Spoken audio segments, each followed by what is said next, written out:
Por escrito. Por escrito.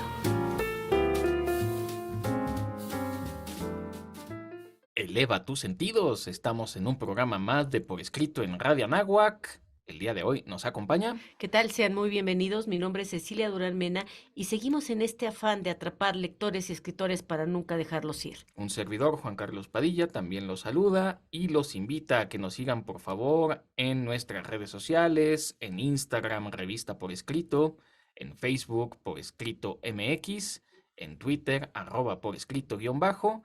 Pueden vernos también en nuestro canal de YouTube, Revista Por Escrito, y seguirnos en Spotify Por Escrito, además de que cada miércoles en punto de las 9 de la noche, una nueva emisión a través de Código Libre. Síganos, por favor.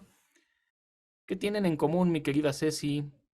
Berlín, Hamburgo, Múnich, Colonia, Frankfurt, Düsseldorf, Leipzig, Stuttgart, Dortmund, Essen, Nuremberg, Bremen, Dresden, Friburgo, Bonn, Heidelberg, Brunswick, Ratisbona y Jena. Deutschland. Deutschland. Vámonos a nuestros pretextos literarios. Pretextos literarios. Mi querida Ceci, Deutschland. ¿Cuál es el pretexto del día de hoy? El día de hoy vamos a hablar de una región del mundo en donde se ha como conjuntado una serie de factores literarios muy interesantes.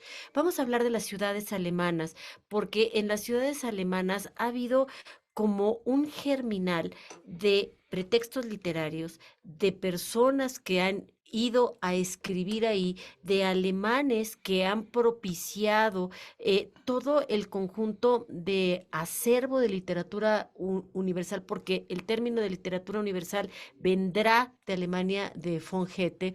Entonces, vamos a hablar el día de hoy de las ciudades alemanas como pretexto literario.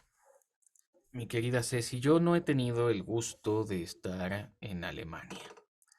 Y me gustaría preguntarte, porque sé que tú sí has estado en algunas de estas ciudades. Eh, Tengo la impresión de que geográficamente Alemania y un poco Polonia, Austria, son el corazón geográfico del continente. Y creo que de alguna manera eso habla. Creo que es Claro. relevante. Esto por un lado. Por otro lado, cuando uno escucha las ciudades alemanas, me cuesta trabajo. Yo sé que Berlín es la capital. eh, y escucho las ciudades y todas me hacen sentido, algunas por el fútbol, algunas porque han tenido episodios históricos importantes, otras porque sé que son ciudades modernas, otras son ciudades más literarias, pero como que todas compiten en igualdad de circunstancias. No me ocurre como ocurre con Francia, donde uno piensa en París. Mm. Claro que hay otras ciudades, pero siempre se piensa que son menores. En España ocurre con Madrid, con Barcelona. Claro que hay otras ciudades muy bonitas en España, hablaremos de ciudades españolas también, pero con Alemania me pasa esto, que no sé qué es, que parece que es un corazón grandote y es un corazón que palpita junto. Y yo te voy a decir qué es, Juan Carlos, es la disciplina del pueblo alemán, la industriosidad del pueblo alemán, el orden que tienen ellos, y ellos tienen algo muy, muy bonito, que es esta elegancia que es muy austera. Los alemanes son personas austeras, personas eficientes, personas productivas en el mejor sentido de la palabra, y son personas que están muy, muy orientadas a resultados, pero también son personas que tienen la capacidad de introyectarse. Pensaba, por ejemplo, en Berlín, y cómo pues Berlín tiene muy asumida ya en su identidad las, las heridas de la guerra, las heridas de la Segunda Guerra Mundial, y cómo cuando tú llegas ves en dónde hubo un bombardeo, ves también las chapitas de personas con nombres judíos que fueron llevados a campos de exterminio. Ves también la modernidad de la ciudad, porque es una ciudad que está constantemente en construcción, Es decir, ves cómo los alemanes han asimilado, ves un museo de memoria y tolerancia increíblemente impresionante. Es decir, no tratan de tapar el sol con un dedo, sino que los berlineses asumen sus cicatrices y la integran a la vida. Lo que sucede en Múnich es diferente, porque Múnich ya pertenece a la parte de la Bavaria. Entonces, ahí vas a ver la festividad, la cerveza, el vino blanco, mucho folclor también, las proximidades también con Austria, las proximidades, por ejemplo, Warnemünde, que es esta única ciudad que tiene costa con el Báltico, y pareciera como que todo este mosaico es muy diverso, muy distinto, pero es súper prolífico. Me hiciste pensar, y Lo logré. perdón si digo algo que no sea tan adecuado, insisto, lo digo desde la ignorancia, no conozco las ciudades, pero escuchándote, Ceci, me da la impresión de que en Alemania ocurre algo muy distinto a lo que ocurre en específicamente Roma o Atenas, donde he leído, he escuchado que la gente tiene que convivir con el pasado, pero ese pasado les abruma. Ujú, ¿Por qué? Porque Roma fue la ciudad eterna, claro. porque Atenas fue la ciudad más importante de su tiempo, y eso le pesa a los habitantes de estas dos ciudades. Parece que en Alemania en general, los alemanes construyen sobre sus cenizas sin olvidar el pasado, pero construyen arriba. No les abruma, sino que buscan ser un pueblo siempre en constante mejoría. Me gusta hablar de Alemania en general, ya iremos hablando de algunas ciudades en particular, pero quiero evocar a Johannes Gutenberg, porque Johannes Gutenberg, aunque nació en Maguncia, es un empresario que Ujú. gracias a que los mongoles dominaron a los chinos durante el siglo XIII, hubo la posibilidad de que llegaran las ideas de la imprenta. Gutenberg guardó celosamente el secreto de su invento. Es un invento, hacer el tipo móvil, ponerle a cada letra para después formar lo que sería la imprenta, y la imprenta surge en Alemania. Y en Alemania podríamos decir que surge la opinión pública. Claro. Y en Alemania comienzan las guerras de religión. Alemania es un lugar importantísimo para la historia y para la literatura. Y para el arte en términos generales y la filosofía, Juan Carlos, o sea, ¿qué te voy a decir yo a ti? O sea, grandes pensadores, grandes cuestionadores del status quo. ¿Por qué yo tengo que pagar una bula a Roma para ganarme el cielo? ¿Por qué yo tengo que asumir esta y esta realidad? ¿Por qué me tengo que quedar en la frivolidad, como lo dice Rob Reimer? O pienso, por ejemplo, en la, no sé, en Nietzsche, o pienso en cómo pensaba Zaratustra. En fin, creo que también escritores de la talla de Thomas Mann, la escuela de Frankfurt, por el amor de Dios, hablar de Adorno, que me parece o sea, una manera entrañable de pensar, sigue resonando en nosotros la voz de Berlín. En fin, Isaiah Berlin, no de Berlín, sino de Berlín. Y, en fin, creo que Alemania nos ha dado mucho, mucho de qué pensar, mucho que ver, mucha teoría crítica, mucho arte. Bauhaus, por ejemplo, ¿no? En fin, creo que Alemania ha sido un gran semillero y por eso es un enorme pretexto literario. Olvidé mencionar algo que para mí era muy importante de Gutenberg. No sé si tú recuerdas, Ceci, hay un canal que es el History Channel, Sí, cómo no. que me parece que sigue, aunque ya no se ve tanto. Sí. Eh, en el año 2000 hubo una serie para saber quién era el hombre del milenio entre el año 1000 y el año 2000. ¿Quién es el hombre más importante que ha dado la Tierra? Wow, ¿quién? Yo recuerdo el número 100 y recuerdo el número 1. Bueno, y el número 2. El número 2 era Napoleón. El Ajá. 100 era el único mexicano de la lista. Wow, ¿quién? Porfirio Díaz, ¡Ja! según el History Channel. Y el número 1, Johannes Gutenberg. Y Wow. me gusta pensar, aquí voy a hacer una primera recomendación. Hay 3 libros escritos por Daniel Bernstein. Se llama Los Descubridores, donde le da un pequeño espacio a Johannes Gutenberg. De momento se nos ha terminado el tiempo, pero vayan preparando porque nos vamos a pasear no entre los callejones, sino entre las grandes ciudades de Alemania. Vámonos. Vamos a la siguiente sección.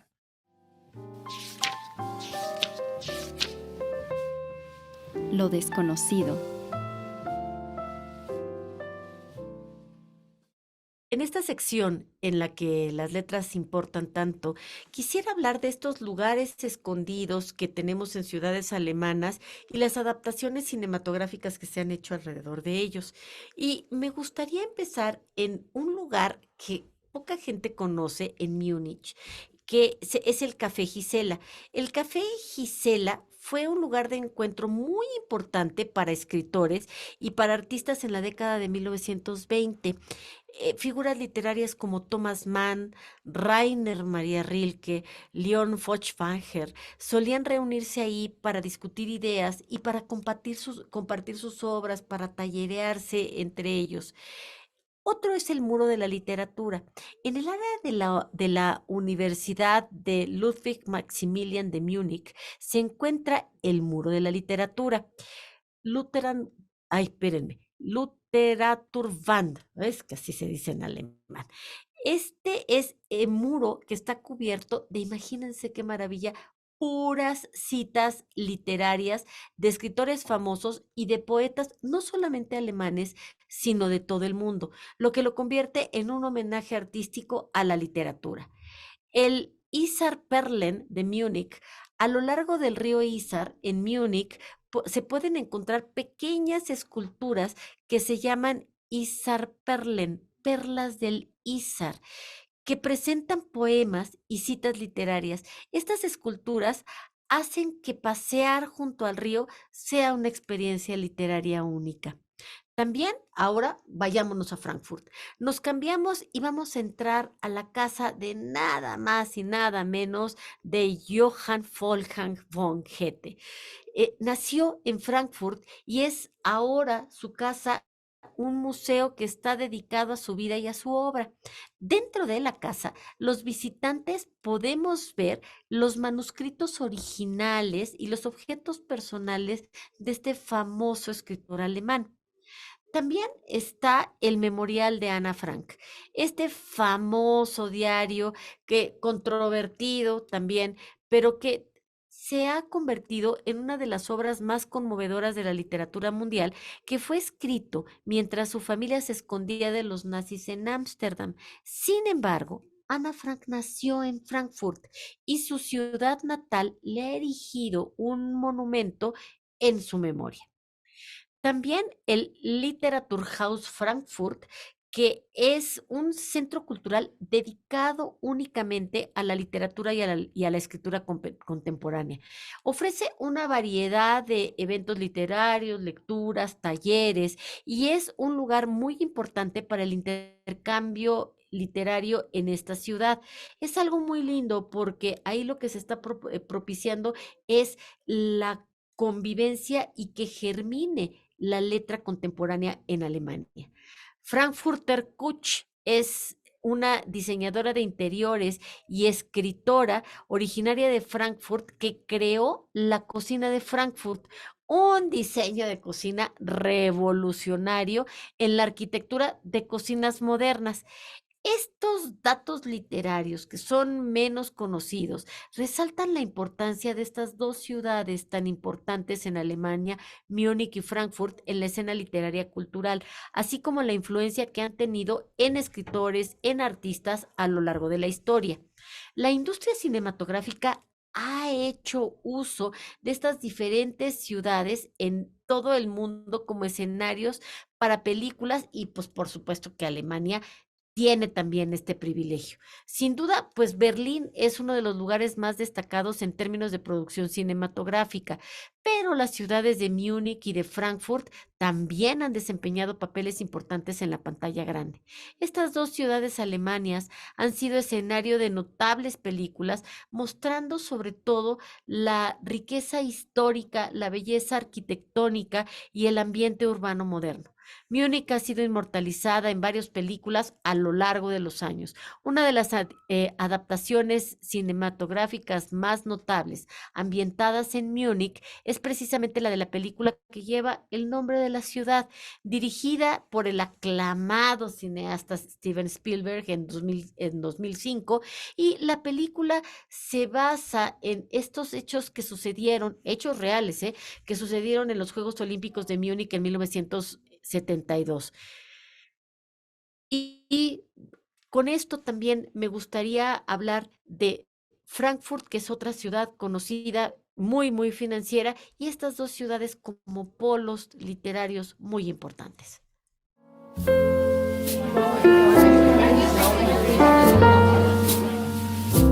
Conversaciones.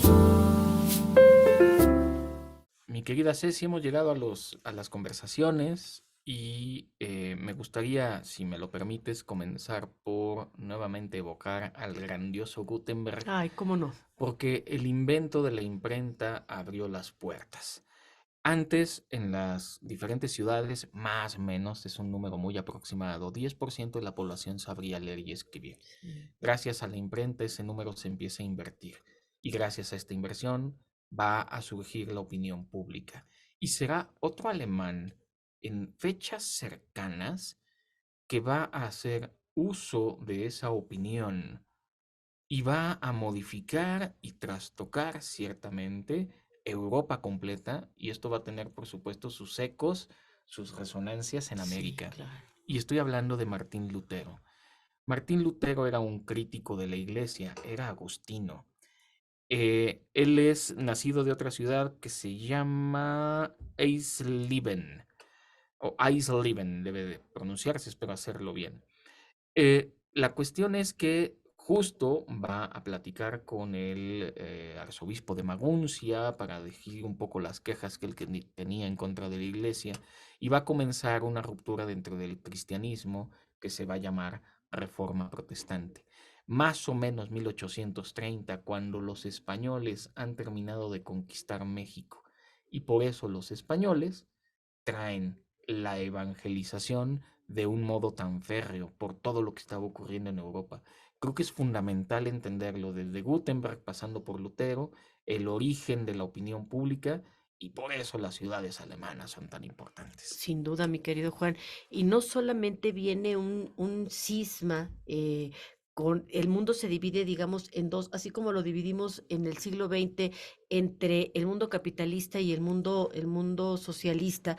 En aquellos años se dividía en el mundo de la reforma y en el mundo de la contrarreforma. Y la contrarreforma llevada por Felipe II fue o sea, una verdadera ruptura contra todo aquello y además una pues una especie de guerra de fe contra el imperio alemán que después Carlos V, primero de España, habría de unificar para ser el imperio más grande en donde nunca se ocultara el sol.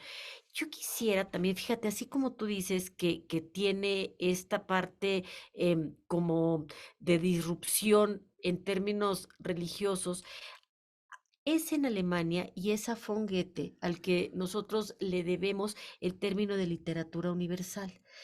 Goethe estaba intelectualmente muy interesado en la literatura que se producía fuera de Alemania, especialmente en conocer qué era lo que se había escrito en China y en Japón.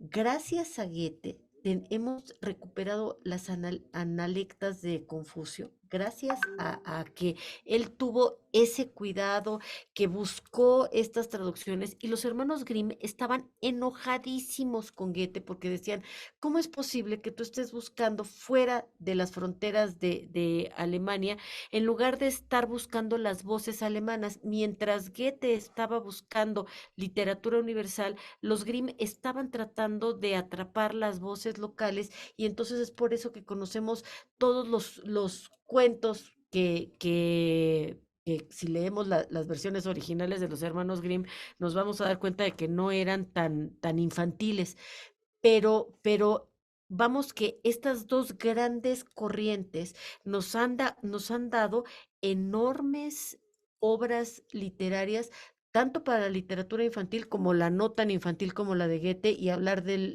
pues del Fausto, hablar de Werther, en fin, es hablar de literatura en serio. Sin duda, sin duda. Vamos a continuar, si te parece bien, hablando un poquito de Frankfurt, que hemos averiguado que existen dos Frankfurts y ¡Hoy! por eso encontramos en los libros, cuando uno revisa la ciudad donde se publica el libro, en algunos casos dice Frankfurt el Meno, que es por el río que atraviesa la ciudad de Frankfurt que está ubicada allí, que es donde entiendo está la famosa escuela de Frankfurt. Así es. Esta es una escuela muy famosa, sobre todo a principios del siglo pasado, porque al menos en términos de comunicación, los intelectuales, entre comunicólogos y filósofos, de esos que a mí me gustan mucho y me caen muy bien, ha habido tres grandes generaciones de pensadores de esta escuela de Frankfurt. Em, Digo, por evocar quizá a uno de los últimos que todavía vive, es un filósofo que se llama em, Jürgen Habermas, que tiene la teoría de la acción comunicativa, que es un deleite, porque es justo la delgada línea entre la comunicación y la filosofía. Ha dado grandísimos intelectuales, se puede hablar así de la escuela de Chicago, de la escuela de Viena, bueno, de la escuela de Frankfurt también se puede hablar. Y es que Frankfurt es un centro de impresión y edición muy importante, por eso es que se publican muchos libros allí.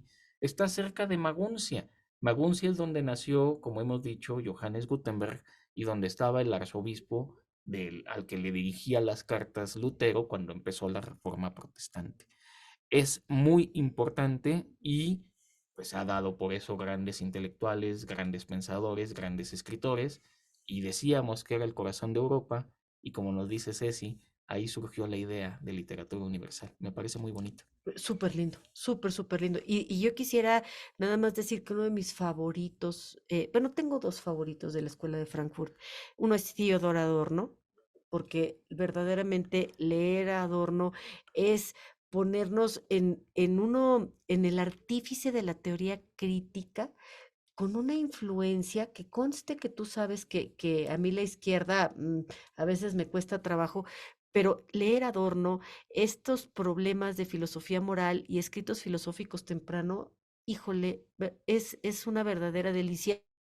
Nos lleva a profundizar realmente en el pensamiento del hombre. Y perdona que te interrumpa, pero justo hablando de Adorno, que decían de él que nada más estaba de adorno, que Mm, en realidad no lo era, también tiene tratados muy importantes de literatura y de música. claro, ajá. Y claro, lo olvidé mencionarlo, la escuela de Frankfurt es la escuela crítica, es la escuela que dice que los medios de comunicación dominan a las masas, porque los dueños de los medios de comunicación son los que están ligados con la política. Si no, pregúntenle a un tal Berlusconi allá en No Italia. lo sé, no Pero lo nos ibas a sé. decir quién era tu segundo favorito. Isaiah Berlin.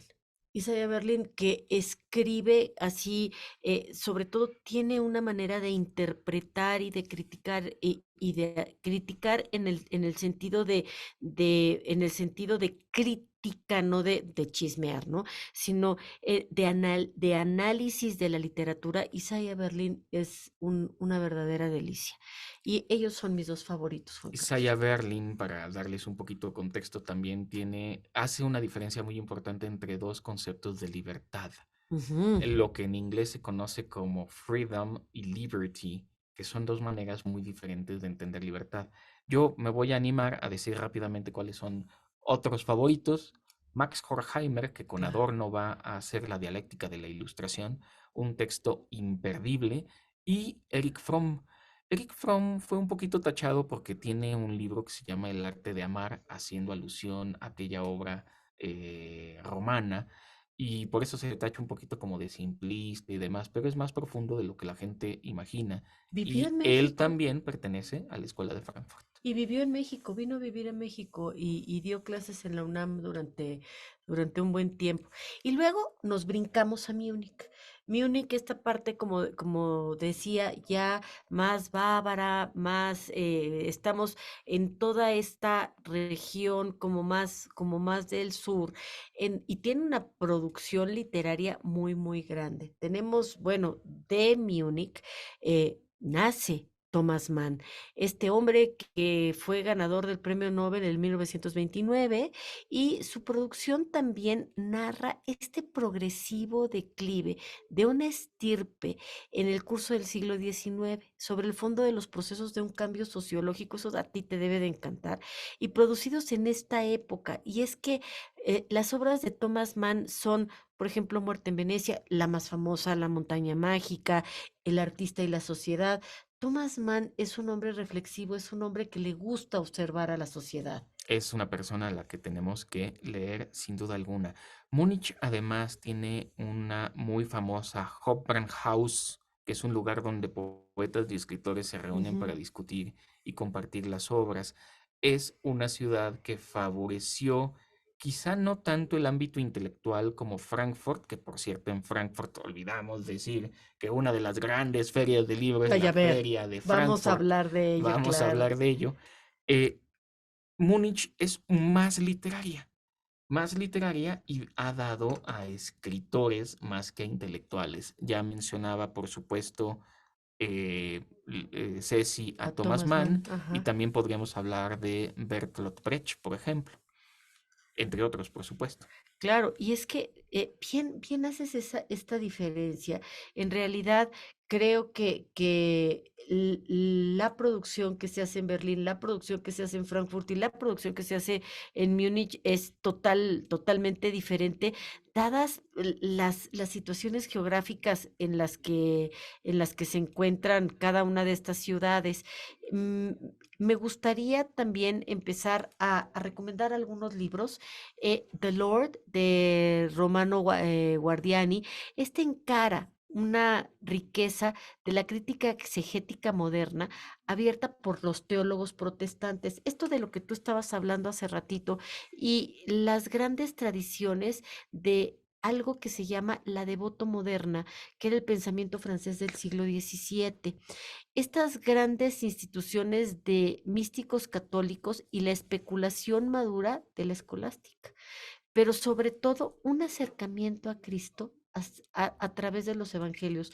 Pensemos que en aquel tiempo estaba prohibido leer la Biblia. Los católicos de antes de la Reforma no podían leer los textos de la Biblia porque estaban en latín. Entonces tenían que aproximarse a la Biblia, a la palabra de Dios, a partir de un intermediario que sería un sacerdote. Y Lutero dice, no, no, no, hay que conocer a Dios a partir de su palabra.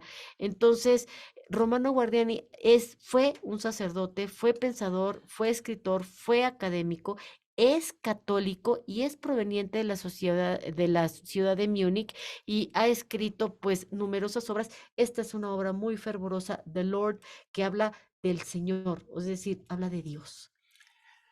Mi querida Ceci, ¿qué prefieres, ser temida o ser amada? Ah, yo quiero ser amada. Por supuesto, siempre amada. Quiero hacer alusión, ya hablamos de Thomas Mann, a Mario y el Mago. Mm. Mario y el Mago relata la desventura de Mario, un joven camarero italiano víctima de la arguicia de un prestidigitador, capaz de dominar a un público que le admira y le teme con igual intensidad. Este es un texto que me dejó leer, fíjate, Ceci, me tocó que me diera clase el asesor de imagen del Niño Verde Válgame. en la universidad, justo cuando, no recuerdo qué escandalito hubo, y de hecho Lo recuerdo muy bien porque agarraron tuvimos con... que hacer una cortina de humo y nos dejó leer a Thomas Mann. Yo de verdad no entendí hasta bastante tiempo después ¿Por por qué? qué nos había dejado leer. Y es que, claro, es un poco como en la política, hay que dejar que te admiren y te teman al mismo tiempo. Y para hablar de ello, leer Mario y el Mago de Thomas Mann. Y es que estamos hablando de verdad de pensamiento muy inteligente, de cosas que se están diciendo, pero en el fondo te están hablando de abre los ojos, pon atención, esto es lo que tú tienes que hacer. El Ángel de Múnich de Fabiano Massimi. Faltan pocas semanas para que unas históricas elecciones otorguen el poder a los nazis. Imagínate de lo que te estoy hablando, Juan Carlos. Entonces, el comisario Siegfried Sauer y su adjunto Mutti Forster se enfrentan al aburrido turno del sábado, cuando el director de la policía les avisa que hay un caso de un asesinato en el número 16 de una calle que me resulta impronunciable en alemán porque se me hace moño la lengua, ¿no? Esta obra está ambientada en la ciudad de Múnich. O sea, imagínate el misterio. ¿Ya te dieron ganas de leerlo, sí o no? Pues ¿A que sí, sí? sí, ¿A sí, que sí. sí? ¿Verdad? Y toda la historia se basa en hechos reales que sucedieron en 1931, cuando la sobrina de Hitler fue encontrada en el apartamento en el que ambos compartían en Múnich. ¿Quieres saber qué le pasó? Vamos a leerlo. Hay que leer El Ángel de Múnich. La siguiente obra de David Trueba me da un poco de risa por el título. El título es Blitz. Blitz significa como rayo, como chispa, como inmediato. Y esto lo sé porque, como es común en México, es fácil ponerle nombres en alemán a las mascotas, por ejemplo. Desde al Yo perrito. tuve un perro pastor alemán que se llamaba Blitz. Y eso decía mi abuelo y él era el que se encargaba de ponerle los nombres a las mascotas. ¿De qué trata esta obra? Y vamos a entender por qué se llama Blitz. Berto es un arquitecto paisajista que viaja con su novia Marta desde Madrid hasta Múnich para presentar juntos un proyecto de jardín urbano seleccionado en un congreso que se celebra en la ciudad de Múnich. Berto y Marta están juntos desde hace 5 años, pero mientras Berto cree que tiene una relación estable con su novia, Marta está realmente en un idilio con un exnovio. Uh, Blitz. Va a ocurrir esto en ese viaje entre uh. Madrid y Múnich. Sabes picar la curiosidad, Juan Carlos. El miedo a la libertad de Eric Fromm. Yo creo, Juan Carlos, como bien decías, que a veces se ha tachado a Fromm así como de haber sido un poco superficial. Sin embargo, en este libro vamos a encontrar un análisis de la situación del hombre en la sociedad moderna, industrializada, y esta noción paradójica de la libertad y la esclavitud. Hablábamos antes de empezar el programa de repente cómo nos estamos esclavizando y nos sentimos terriblemente agotados, nos sentimos como que no nos alcanza el tiempo, y consta que estoy hablando con el experto del tiempo, ¿verdad? Y entonces, ¿cómo tenemos que producir estos vínculos para liberarnos y empezar y no caer en estas trampas del consumo, de la estandarización cultural? Y creo que esto hace que el miedo a la libertad haga de Eric Fromm un autor relevante y un autor que valdría la pena revisar en este tiempo. Me parece que hacia finales de los 90, entre Fromm y Lipovetsky, había cosas muy interesantes que Estoy de decir acuerdo. hablando de lo efímero y del cambio de época, y creo que son un poco grandes pensadores de la posmodernidad. Regreso a Thomas Mann, que no solo tiene la obra de Mario y el Mago, vamos a hablar de los Buddenbrook. Esta es una obra con pretensión un poco épica, fíjate bien. A ver. Abarca un espacio de más de 40 años y 4 generaciones, y al mismo tiempo construye una apasionante saga familiar. Thomas Mann traza un fresco magistral de una sociedad de la época donde hay ganadores y perdedores, suerte y desgracia, fortuna y pobreza, en la que tienen cabida todas las facetas de la experiencia Qué humana increíble. y todas las generaciones. Yo tengo la misión y les pongo también el reto de leer más a Thomas Mann. Es que Thomas Mann es imperdible. Fíjate que yo tuve mi primer encuentro tardío con Thomas Mann en el doctorado, y es que los alemanes te cautivan. También en el doctorado conocí a Adorno, también en el doctorado conocí a Berlín, y no me quiero ir sin decir Adorno. No solamente era filósofo, era músico. La filosofía de la nueva música. Este libro está compuesto por 2 escritos en el que nos expone el cambio de función experimentado en la música hacia la segunda parte del siglo XX. Y entonces señala estas modificaciones en movimientos musicales y cómo van a quedar muchas cosas subordinadas a la producción comercial. Y Adorno quiere ir en contra de esto. Él es un autor que viene de la ciudad de Frankfurt, una ciudad en donde se ama mucho la música. Y entonces, bueno, él dice, a ver, deberíamos de tener un poquito más de cuidado. Muy bien, mi querida Ceci, pues ha terminado ya desgraciadamente el programa. Mi única Oh, recomendación sería lean libros para conocer ciudades y viajen a las ciudades para entender por qué se escriben los libros. Despedimos el programa, por favor. seguimos atrapando lectores para nunca dejarlos ir. Yo quiero agradecer entrañablemente a Andrea Monroy que nos ayudó en la confección de este guión. Síganos. Un servidor, Juan Carlos Padilla, también se despide, no sin antes agradecer a Isis González, a Isaac González y a Brandon Hurley por hacer esto posible, que su vida literaria sea gozosa. Ultimátum. Nadie sabe lo que hace mientras actúa correctamente, pero de lo que está mal, uno siempre es consciente. Johann Wolfgang von Goethe.